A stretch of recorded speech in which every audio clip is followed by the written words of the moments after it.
Hey tout le monde! Sans plus de blabla, voici l'histoire. Michael avait 15 ans lors des faits. Il raconte qu'il vivait avec son père et son frère plus âgé.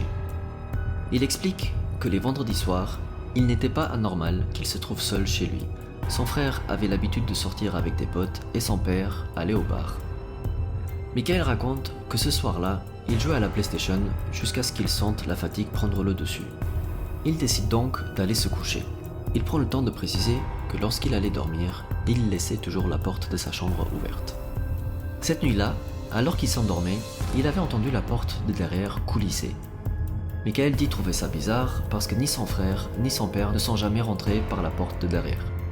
Son frère, lorsqu'il oubliait ses clés, il venait toquer à sa fenêtre pour qu'il lui ouvre la porte et son père, dit-il, n'oubliait jamais ses clés. Michael entend quelqu'un entrer dans l'appartement. Cette personne ne faisait aucun effort pour ne pas faire de bruit.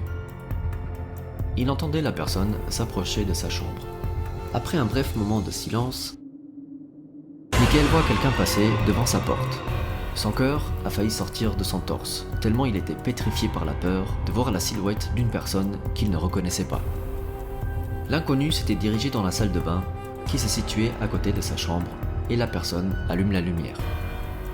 Complètement paralysé par la peur, Michael était là dans son lit, complètement exposé par la lumière de la salle de bain.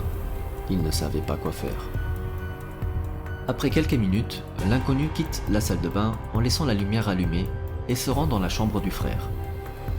Michael entend plein de bruit, comme si l'intrus cherchait quelque chose. Michael, lui, tremblait de peur.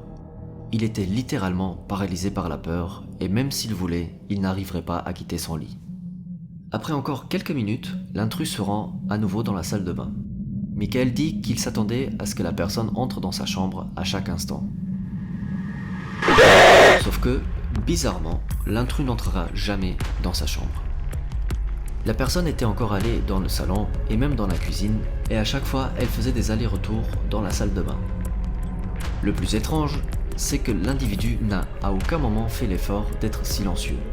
Que quand la personne passait devant sa porte, Michael dit qu'il arrivait à entendre l'intrus renifler et même se racler la gorge. Après plusieurs allers-retours, Michael était quasiment sûr que la personne faisait exprès de lui jouer un tour. Il dit qu'il était impossible que l'intrus ne savait pas que Michael était dans sa chambre, surtout que l'homme est allé dans toutes les pièces de l'appartement, sauf dans sa chambre.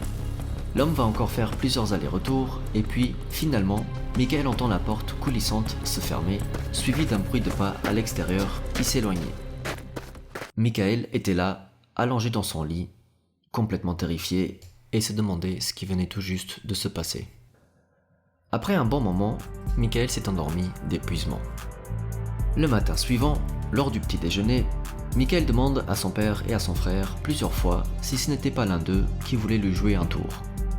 Le frère et son père avaient affirmé que ce n'était pas eux. Tout au long de la journée, Michael va continuer à demander s'ils étaient bien sûrs. Et à chaque fois, ils vont répondre par la négative. Ils disent même que ce serait complètement con d'entrer et de sortir par la porte de derrière, alors qu'ils avaient tous les deux les clés.